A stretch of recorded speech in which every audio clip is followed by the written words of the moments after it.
He was inducted into the San Jose Rock and Roll Hall of Fame in 2008, the Bay Area Hall of Fame in 2012. He has songs that are recognizable all over the world and was a staple on MTV in the 80s. It is my pleasure to be speaking to Greg Kihn. Hey, Greg.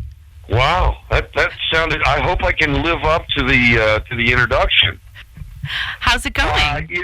Well, it's going great. I got such a story to tell. It's really. I don't know where to begin, but I got a new CD out. Let's start with that. It's called Rekindled, as in I hope this rekindles my career. I think your career's doing pretty well on its own. It really is. I was shocked. We put the new CD out. People they loved it. A lot of people came to me and they said, it really sounds like a Greg Kihn album, because it's been 20-plus years since I made a studio album. Right. And, it's been, obviously, and people go, where were you? I was on the radio for 20 years. What can I say? When you're getting up at 4 a.m. and driving to San Francisco every day, when the weekend comes around, you just want to sleep. Mm-hmm. So for like the last 18 years, I didn't really gig. I just did the concerts every summer, and that was it. So I had a long lapse where I didn't hardly play or tour, and now suddenly we're back, and people are saying, like, where have you been all these years? That's what I was saying. I want to know. Yeah, well, I've been on the radio, and you know what that's like. Oh, especially if you're doing a morning show. You don't have a life. Forget it. Right. It's tough to have a good life anyway. Yeah, and you know what? When the weekends rolled around, I didn't want to play any gigs. I wanted to hang out, just hang out, sleep Absolutely. in. Once we started working on the new album, and things started rolling, it was like it was liberating for me. It was suddenly I was back in the studio again after 20 years. It felt great. I got a great band now. I got my son Rye on lead guitar. Now that's generational right there. You got two guys, two Kihns in the band, and my son is a real good guitar player. He was a former student of Joe Satriani when Joe was in my band. That's crazy. And he was a jazz guitar major at Berklee School of Music in Boston. So wow. he really is an excellent guitar player. And I've got our new drummer is a guy on loan from Sammy Hagar. Nice. And it's Dave Lauser. He's a great, really good drummer. He's kind of like Keith Moon. He's really busy, and it's a pleasure to work with him. And then I've got Robert Berry, who is also the producer of the Greg Kihn Band, on bass, and he plays all the other instruments in the band, like keyboards. So between the couple of us, we're really we make a lot of noise. Yeah. And it was wonderful to be back in the studio again, and writing songs. It's been great. Yeah, you're totally blessed, and I'll tell you, everything. Your new music it's Greg Kihn. It has it written all over it. I love the new CD. Yeah. Thank you. I designed it like that. I wanted it to be, like a visit from your best friend. Gee, I haven't heard from Greg Kihn in, about 20 years. What's he been up to? And then to come out with a CD that really is comfortable, that sounds like Greg Kihn, that's logically, and I think songwriting-wise, I'm really hitting my pace. I feel great about the songs on the new CD. Some of them, I've got some biographical songs on there, like The Life I Got. Mm-hmm. I love that song. That song is great. Oh, thank you. And then, there's fun songs like Big Pink Flamingos. Yep. And Cassandra, they're just fun to play, and it's a lot of fun. You grew up in Baltimore, and your early influence was the Beatles. So tell us how exactly the Beatles got you to go into music. Oh, that's easy. When I was about 13, the Beatles were on Ed Sullivan. And this was a major TV event. Depending on your age, you probably, it doesn't mean as much to other people, but to me it was huge. And it was the biggest TV audience ever for any show. And it was, Ed Sullivan Show was a very square variety show that was on Sunday night, and it was a family show, and usually the whole family would watch it.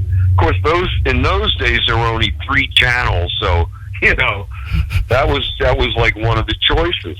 And all that week that the Beatles were going to be on, people were reading about the Beatles, and they were all over the radio, and suddenly there they were on the Ed Sullivan Show in black and white, glorious black and white, and they were singing "She Loves You" and "I Want to Hold Your Hand," and I mean, it was a revelation. And I remember pointing to because the whole family was there. My sister, me, my mom, my dad. We were all watching. They're all making, look at their hair. Oh my God.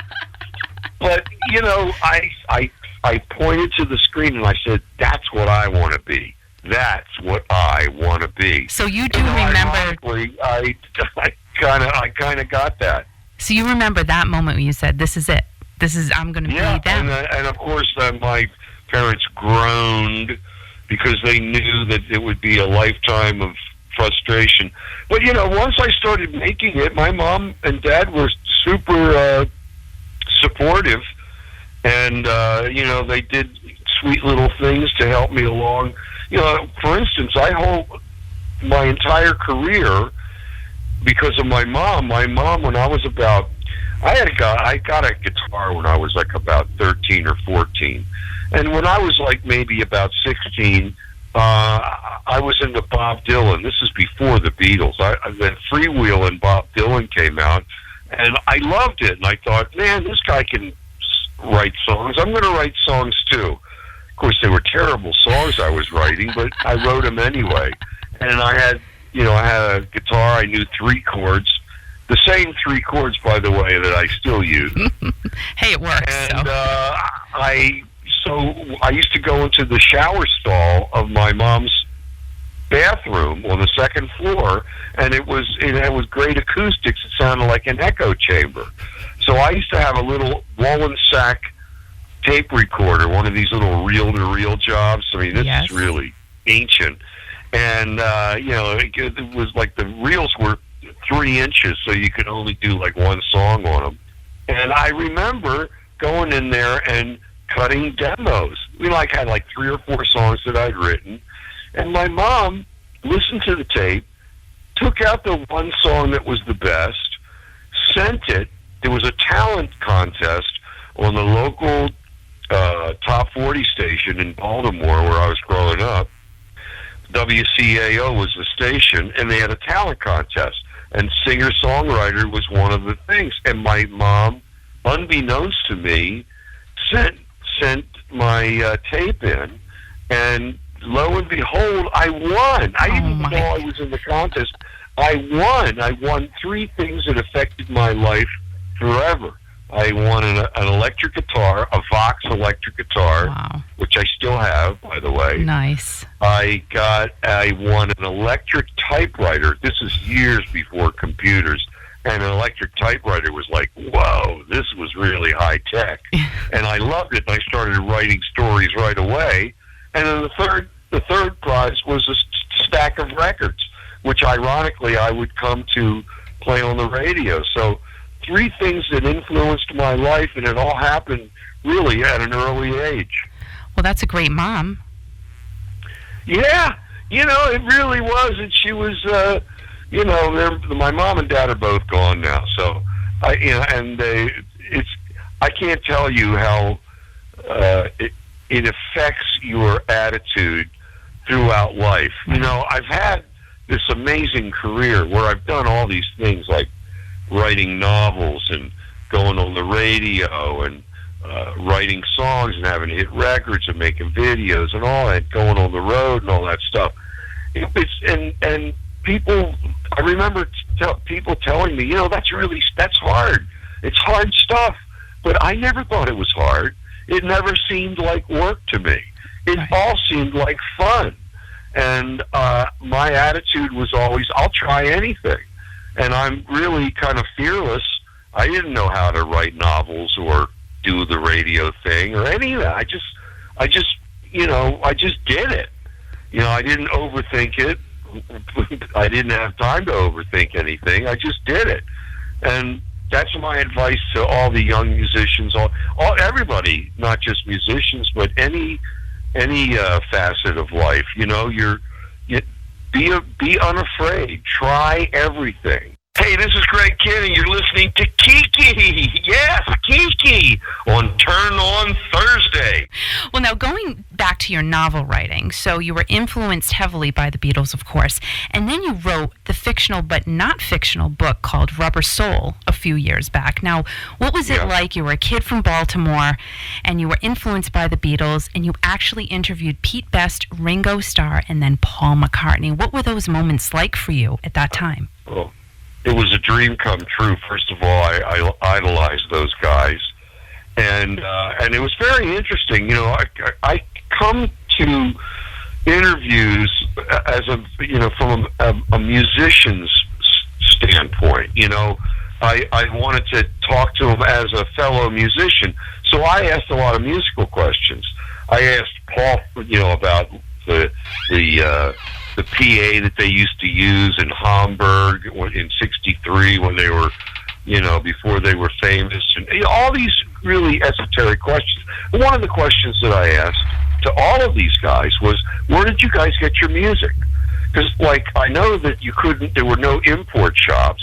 You couldn't buy an Isley Brothers record. Where did they get Twist and Shout? Right. Where did they get Money by Barrett Strong? Where did they get the Chains and all those great covers that they did? And they all gave me the same answer. It was ironic. What they said was, and Ringo said it best, he says, we had merchant marines that were returning from the States that would bring records back from the States, the latest R&B singles. And they would, trade them or give them to guys. And if you knew some merchant marines, that's how you got your records. And it gave me the idea of the main character, which was a guy by the name of Dustbin Bob, who has he's got a flea market, stall in the flea market, and he's selling the records that he gets from merchant marines. And he's the guy that's got Twist and Shout. He's the guy that got Barrett Strong, Money, and all those other, So the Beatles befriend Dustbin Bob. They're the same age, and they become fast friends and actually lifelong friends.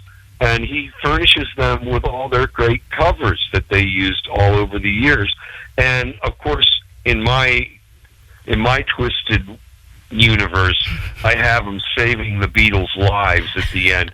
Pretty wild and woolly story, but unlike anything maybe that you've ever read before.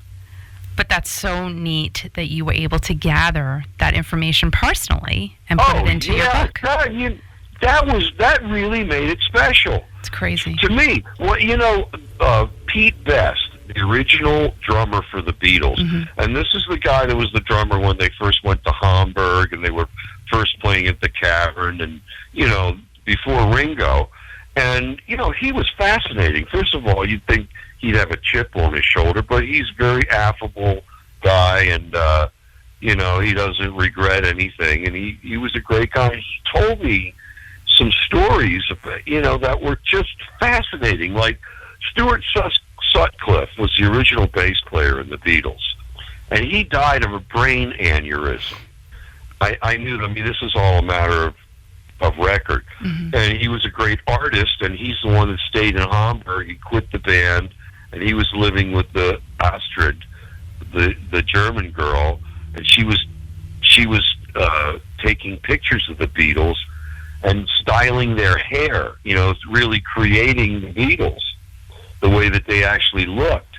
And, it was amazing because Pete Best, he said, I asked him when Stuart Sutcliffe got kicked in the head by some Teddy boys outside of a gig. This is a famous story. He was assaulted, and they kicked him in the head a couple of times, and he refused to go to the hospital, didn't do anything for it, and a year later, he died of a brain aneurysm. Now, I can definitely see the connection there. Right. But I asked Pete, because there were 2 or 3 published accounts of where that happened. He goes, no, don't believe any of that. He was at Latham Hall, and it was this place that we used to play in Liverpool. It was a really rough neighborhood. It was called Latham Hall, and there were gangs, and it was a really rough place. And we had sent Stewart, who was not much of a fighter. He was kind of he was just a musician guy, out to guard the van while we broke down our instruments and brought him to the van.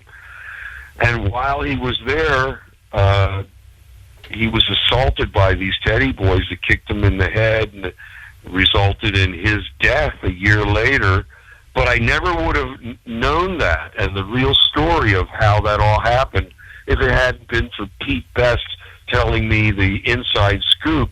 And I got that on a lot of the, I had questions that I asked them, and they told me, and it really helped. Yeah, that's awesome that you're able to even get that information out of these people. Yeah, well, I was always curious about where they did get that music.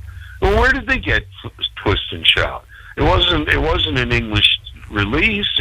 Where did they get Money? Right. And then, but the Merchant Marine thing made total sense. And Ringo's, told me about the first time they ever heard Money, and John jumped up and said, I'm going to sing that song. That's going to be my theme song. And, I guess they were all very close as brothers. But now really. You moved to California in 1972. You were 23 years old. What type of jobs did you start to work before you made the transition into music full time? Well, I was a house painter. Oh. Me and my buddy we painted a lot of houses here. I still go by some of those places. Oh yeah, I painted that. All right, but wait a minute, is it the same paint? Oh God, yeah. I think some of those have not got a coat since then. Not good, but, maybe. The interesting thing, I was a busker. I busked, busking is when you play in the street. And I had a buddy who was in a band called Earthquake, and his name was Robbie Dunbar, and he played electric guitar with a little battery-operated amp. And I had a 12-string guitar, and we went out on Telegraph Avenue, and we played in the street. I mean, we literally played on the sidewalks and in front of the record stores, and you didn't have to have a license in those days. This is when I first came to Berkeley. That was like around 1972. Mm-hmm. And I could actually make money. We would make $40-50 a day each, just playing all day long. And in those days, that was big money. Yep. And I remember that there was a guy that used to stop and watch us for a while, and I knew him. His name was Malcolm, and I knew that he was a club owner. He owned a club called the Long Branch Saloon, which was down on San Pablo Avenue in Berkeley. And he came up to me one day during a break, and he says, "Gee, it's a shame that you guys don't have a band. Because if you had a band, I need a house band. My other house band was Eddie Money, and they moved up and out, and Eddie just got a big record deal, and he's leaving, and I need another house band to open all the gigs for us, and then play on Sunday nights and Thursday nights and wherever you need them." So I said, "Oh, I got a band." I was lying, obviously. I said, "Oh, I got a band." It was just me and my bass player, Steve. And in 1 week, we slapped together a band. it was his brother-in-law, Larry Lynch, was the drummer. He says, "Oh, my brother-in-law's a pretty good drummer. Let's ask him." You know, it was like one of those. You know, it was like a Happy Days plot or something. It was like, and then he goes, "Oh, I was a guy that I went to high school with who's a really good guitar player. Let's get him."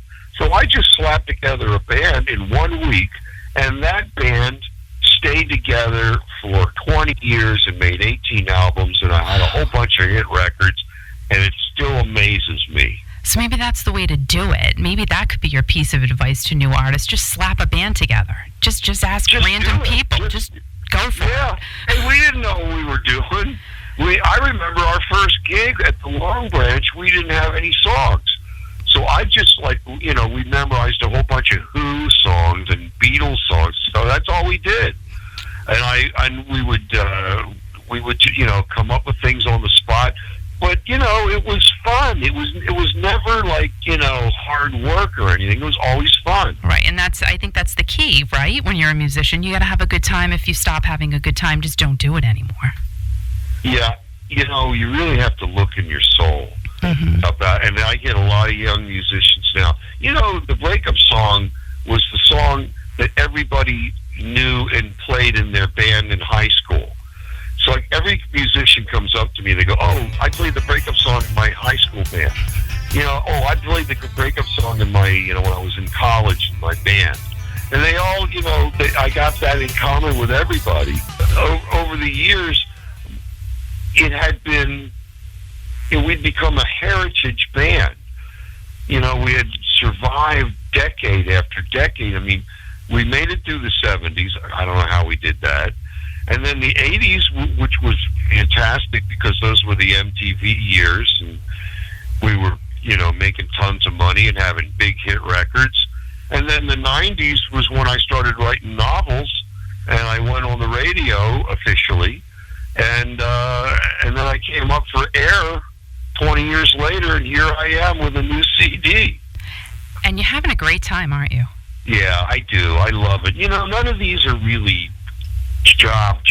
They're not really work jobs. They're fun jobs. For instance, I am working right now, today. I'm working on some lyrics. Got the computer up in front of me because after I hang up, I'm going to finish these lyrics. We guys in the band meet at the studio at Soundtech Studios in Campbell, California. It's Robert Barry's studio. So we all drive down there, meet about 11 o'clock in the morning, and we just record all day. Kick around ideas, song ideas, whatever. And if somebody has an idea or a new song or anything, they'll show it to the other guys, and then we'll, usually do a demo or something. And so right now, today, I'm working on lyrics because tomorrow, like last week, we recorded our first 2 songs for the next album. So we're already working on the next album. So tomorrow I'm going to go in and finish all the lyrics, and then we're going to start. We'll probably have 3 or 4 songs before the month is over. How cool is that? Yeah, but hey, look, that's fun. I can't wait. I look forward to going down there. Come on, man. We just hang around. We take a lunch break. We just talk about it. Love it. And everybody's got great stories. They got great song ideas. Pink Flamingos, which is one of my favorite ones on the album, was the first song that we recorded on the album. And just to show you how much fun it was, I was talking to my son, Rye, and I said, I'd really like to come up with a song like "Oh Well" by Fleetwood Mac, where, there's like a riff, and then it stops, and then you sing, and then the riff picks up again. And he goes, I know what you mean, Dad. You mean like Black Dog by Led Zeppelin. And I go, that's exactly what I meant. There's a riff, it's going on, it stops, and there's a vocal, and so he does his homework. The next day he comes into the studio, and he's got the guitar riff that would be Big Pink Flamingos, and he starts playing it, and out of the clear blue sky, I started singing Big Pink Flamingos. I don't know where it came from. It was like 15 minutes. Oh my God! And that's such a fun song. And it was a lot of fun. Yeah. And that set the tone for the whole album. The whole album was like that. You seem like a very smart businessman because you do music, you wrote novels, you're on the radio, and your first album was titled The Greg Kihn Band, then it was Greg Kihn Again, then it was Rock and Roll. It seems like it was an early form of branding. Did you think about that then? Yeah, I never thought of it like that, but you're right. It is a very early form of, it's like my brand was Kihn, and somehow, it was crazy because we made album after album with all these horrible puns on my name. Who would have thought growing up that Kihn would have been in so many words?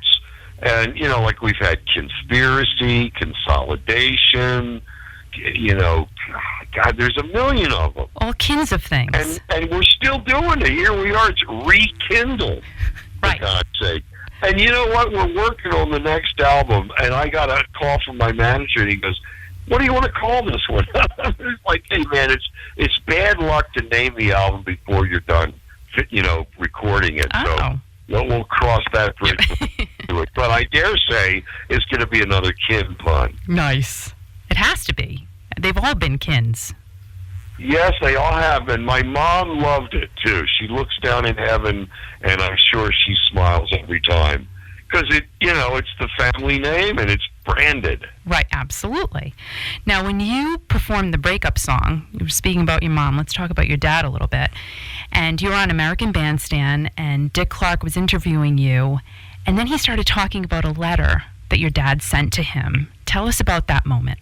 Oh, yeah. Well, I've been, first of all, Dick Clark's a wonderful guy, and I've been on American Bandstand, maybe a dozen times over the years, but like one of the first times we went on, I think we were doing the breakup song, as a matter of fact, and it turns out, and this is crazy, because the first time we were on, my father sent Dick Clark a letter.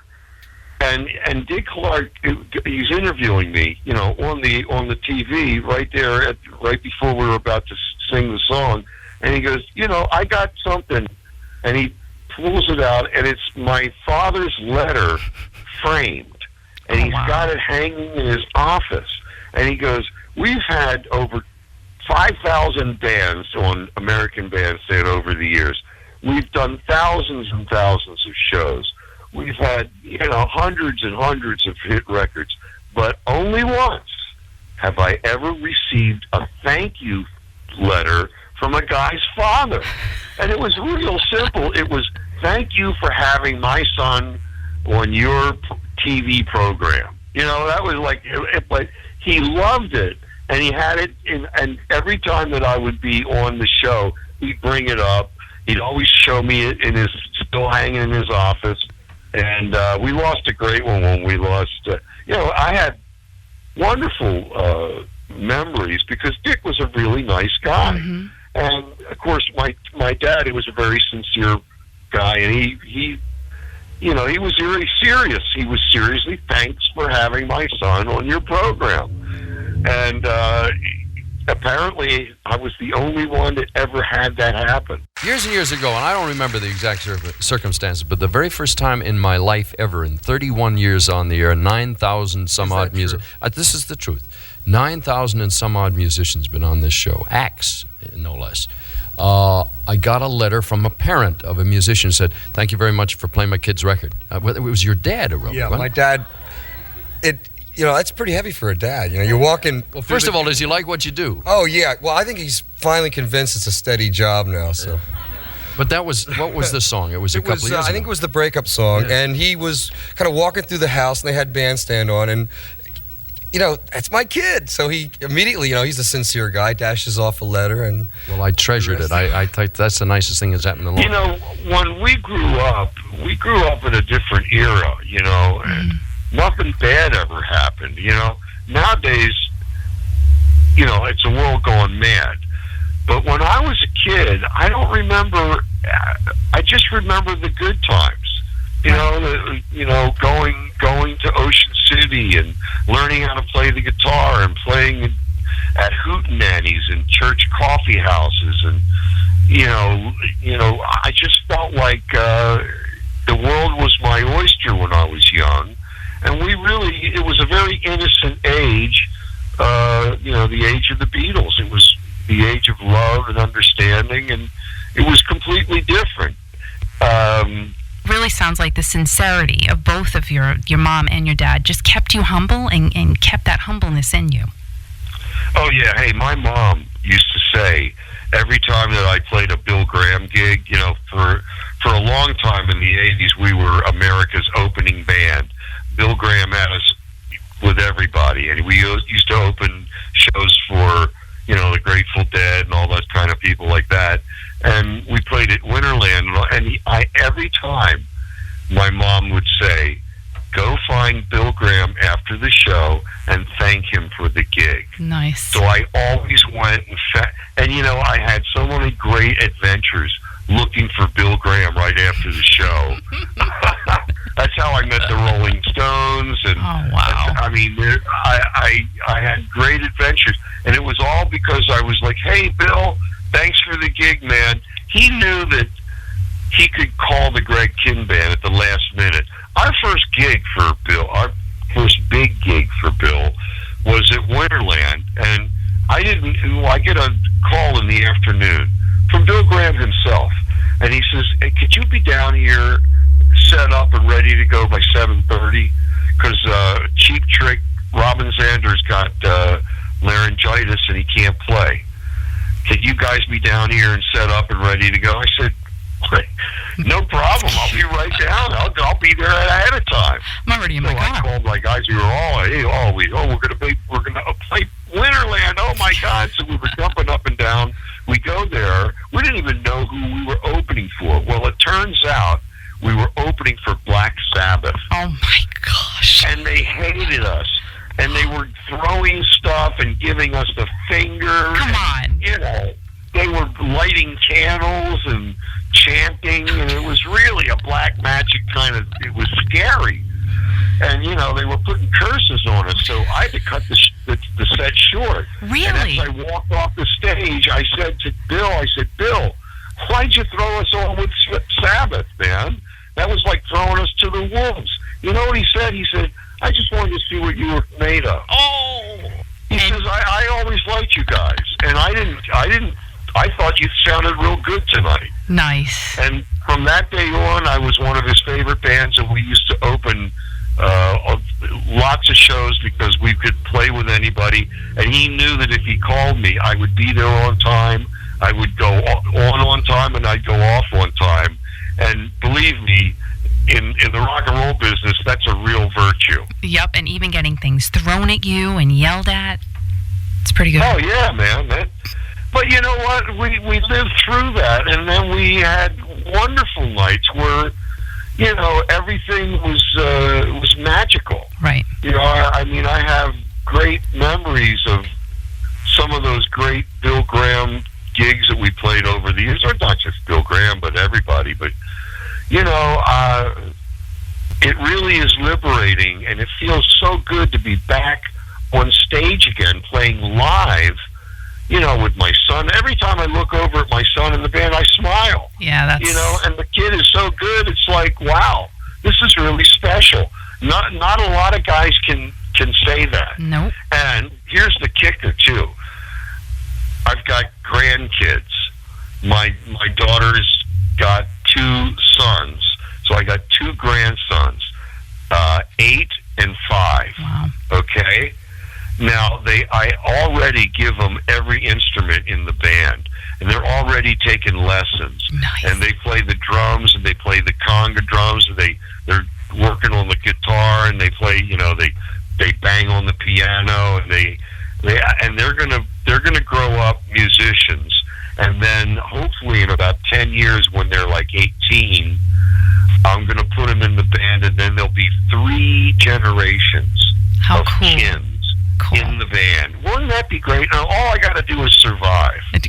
You'll do it. I have a funny feeling you're going to be around a while. I'd like to see all this stuff come to pass. I really do. I could never... I'm not, the picture of health or anything, but I would never I want to see my kids, my grandkids grow up, and I want to experience all these wonderful things. Oh, of course. But now when you sit down with your two grandsons and you show them your Jeopardy video, what do you yeah, they love it.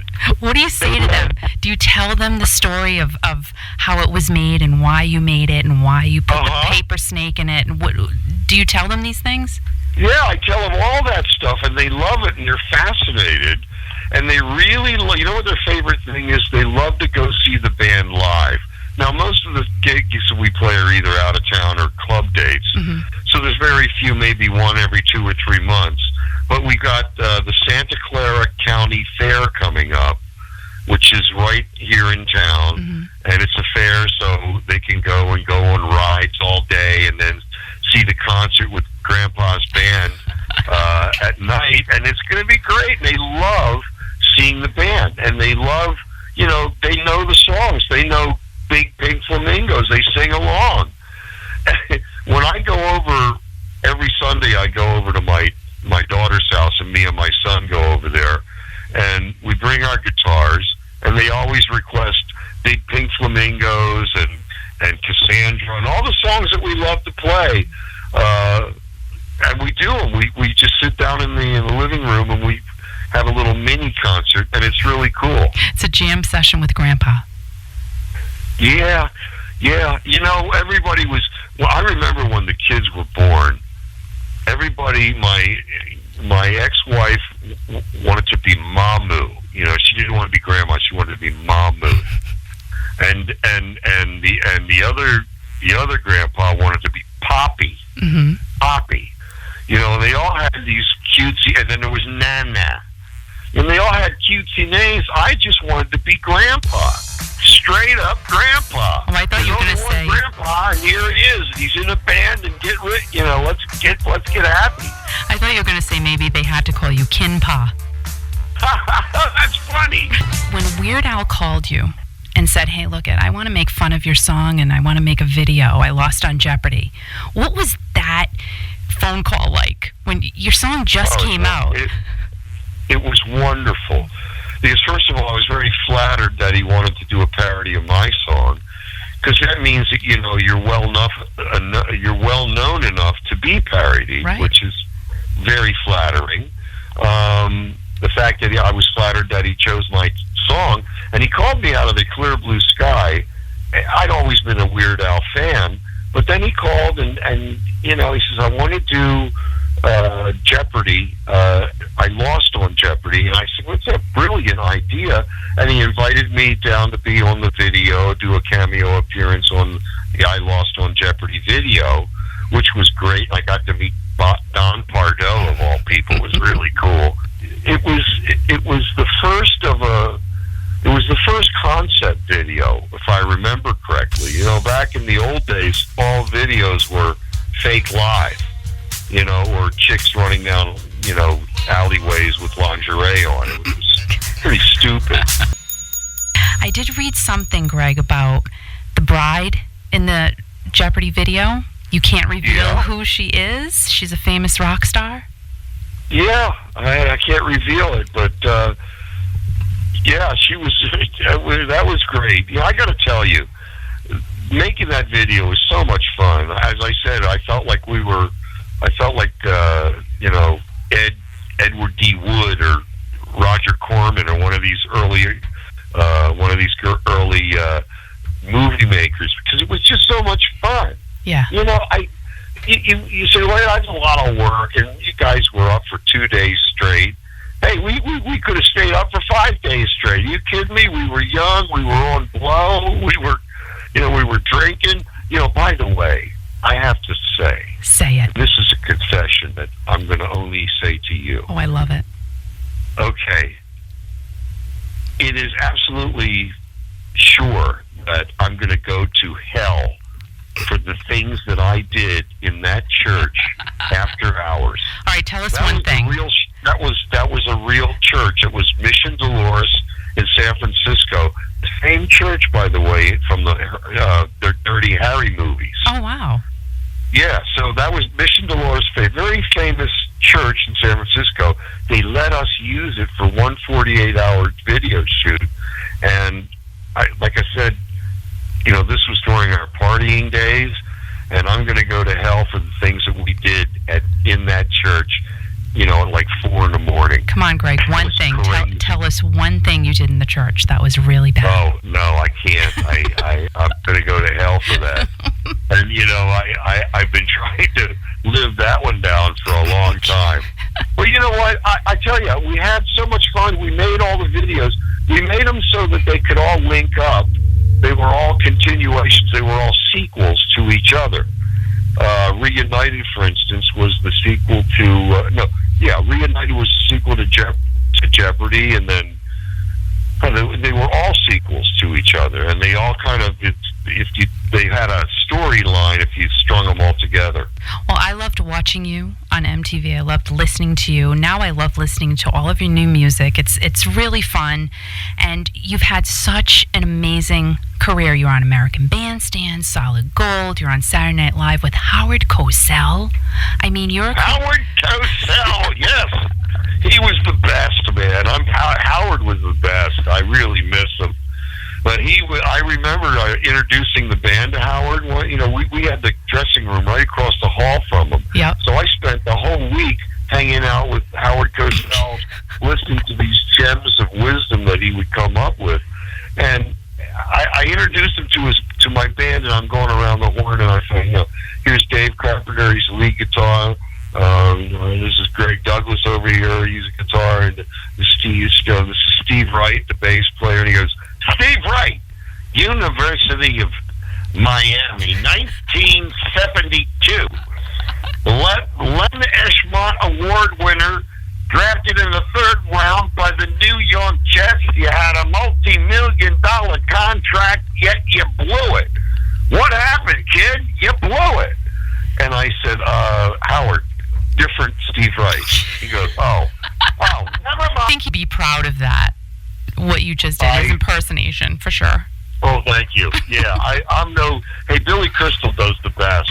And, that was we were on that cast that we were on Saturday Night Live. I forget what year it was, but Billy Crystal was on that cast. That was a great ensemble with some of the best guys they've ever had there. Eddie Murphy was in that cast, and it was amazing. I mean, again, what you haven't done, really, there's not much. Yeah, really, I'm pretty happy. Yeah, now, I've been blessed, as you said earlier. I've been blessed. God has been really good to me, even though I don't deserve it, and I've done a lot of horrible things in my life. But I think the good outweighs the horrible. So, karmically, I just seem to keep my head above water. And really, I'm a lucky guy. I'm lucky that, as my mom would have said, it's a privilege to have that job that you have. Right. To go out there and play music and be part of people's lives. It's amazing. And I've read that you give back a lot, too. So I think you do a lot of good as well. Well, thanks. I feel compelled to be to do as much charity work as I can because, as you said, I've been blessed and I've lived a charmed life, and I just want to help other people attain that as well. So, and it's been tough because you get involved in these charities. One of my charities, I do a lot of stuff all across the board, but what always kills me is when I'm dealing with kids with cancer at the Children's Hospital. Yeah. So, and what happens at the end, it's always the same story. Right. That ends. And we're talking about 15, 16-year-old, kids. Yeah. And I bring them to gigs, I let them backstage, they hang out on the side of the stage, they just love it. And you look at them and you just, you want to cry because in a couple of years they're going to be gone. Right. And without fail, every single one of them is gone. And I can think of a dozen wonderful kids I worked with over the years that we lost, and every time it broke my heart, and every time it hurt. But for some reason, I kept going back and going back, and that's just, life is like that. You take the good with the bad, and you realize your mom was right. It is a privilege, and just do what you can. That's do right. what you can. Absolutely. And just one more thing, Greg. Now, you've got the Kihn-cert that you've done. You've worked with Boston, Eddie Money, 38 Special, even The Who. Have you ever thought about taking the Kihn-cert on the road? I would love it. That's not a bad idea. We've kicked around that idea before about taking the whole shooting match on the road. Mm-hmm. And really, I haven't had the opportunity until the last 2 years since I've been off the radio and back reforming the band and back in the studio. So now we're going back on tour again. And this summer we got a whole bunch of tour dates. By the way, if you go to the gregkihn.com website, all the tour dates are up there, so you can see if we're coming to your town. And obviously you can buy Rekindled and any of the other albums, because we got the entire catalog available.